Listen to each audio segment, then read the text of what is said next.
नमस्कार, आप देख रहे हैं अमृत वर्षा न्यूज। राजधानी पटना में पांडव गिरोह का आतंक एक बार फिर बीजेपी के पूर्व विधायक चितरंजन शर्मा के परिवार पर टूट पड़ा है। अभी माह भर पहले ही जहानाबाद और मसौढ़ी से एक ही समय में बीजेपी के पूर्व विधायक चितरंजन शर्मा के परिवार के 2 सदस्यों की हत्या का मामला ठंडा भी नहीं पड़ा था कि पांडव गिरोह के खूंखार शूटरों ने बीजेपी के 2 सगे भाइयों को बीच सड़क पर गोलियों की बौछार कर मौत के घाट उतार दिया। जेपी के अरवल के पूर्व विधायक चितरंजन शर्मा के 2 भाइयों शंभू शरण और गौतम को बीच सड़क पर गोलियों की बौछार कर हत्या का सीसीटीवी फुटेज देखकर पटना वासी सहम गए हैं।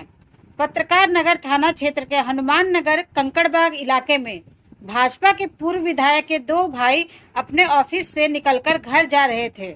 इस बीच पहले से घात लगाए बाइक सवार पांडव गिरोह के 2 शूटरों ने जिस फिल्मी अंदाज में गोलियों के बौछार कर डबल मर्डर की वारदात को अंजाम दिया, यह पूरी वारदात घटनास्थल के पास लगे एक सीसीटीवी फुटेज में कैद हो गई।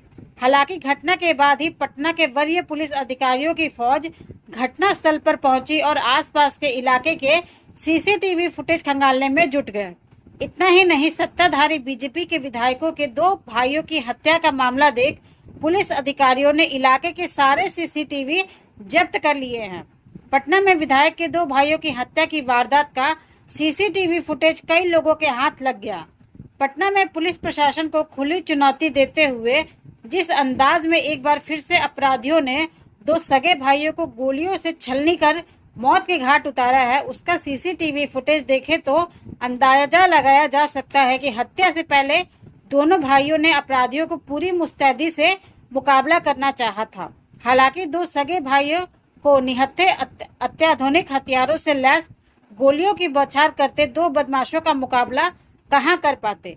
पटना में दिन दिहाड़े 2 सगे भाइयों की मौत के घाट उतार देने से घटना में अपराधियों के हौसले को देख राजधानी वासी एक बार फिर दहशत के माहौल में आ गए हैं। मालूम हो कि धनरुआ के नीमा गांव के रहने वाले पांडव गिरोह के लोगों की आपसी आदवत में अब तक 1 दर्जन से अधिक लोगों की लाशें गिर चुकी हैं। बता दें कि कुछ माह पहले ही जहानाबाद और मसौढ़ी में एक साथ एक ही समय पर चाचा और भतीजे की गोली मारकर हत्या कर दी गई थी। पटना में पूर्व विधायक के 2 सगे भाइयों की जिस बेखौफ अंदाज में हत्या की गई, उससे पुलिस प्रशासन के इकबाल पर सवाल उठना लाजमी है। बता दें कि जहानाबाद तथा मसौढ़ी में हुए चाचा भतीजे की हत्या के बाद पूर्व विधायक के 2 सगे भाई की हत्या से एक बार फिर से दोनों पक्षों में गैंग वॉर की आशंका बढ़ गई है। कुछ दिनों के अंतराल पर एक पक्ष के 4-4 लोगों को मौत के घाट उतारने वाले पांडव गिरोह के सरगना संजय सिंह अंडरग्राउंड हो गया है। वहीं इस हत्याकांड के बाद पटना से लेकर धनरुआ, नीमा और आसपास के इलाके में खूनी संघर्ष तेज होने की आशंका से पुलिस प्रशासन भी अलर्ट मोड में है। 2 सगे भाइयों की हत्या के बाद पूरे परिवार में मातम और गांव के लोगों में भारी गुस्से का आलम है। कब किसकी लाश कहां गिर जाएगी कोई नहीं बता सकता। हालांकि प्रशासन के आला अधिकारी इस हत्याकांड में शामिल शूटरों की पहचान होने का दावा कर रहे हैं। वरीय पुलिस पदाधिकारी दोहरे हत्याकांड के बाद कई लोगों को संदेह के आधार पर उठाकर पूछताछ कर रहे हैं। मृतक के परिजनों में कोहराम मचा हुआ है। धन्यवाद।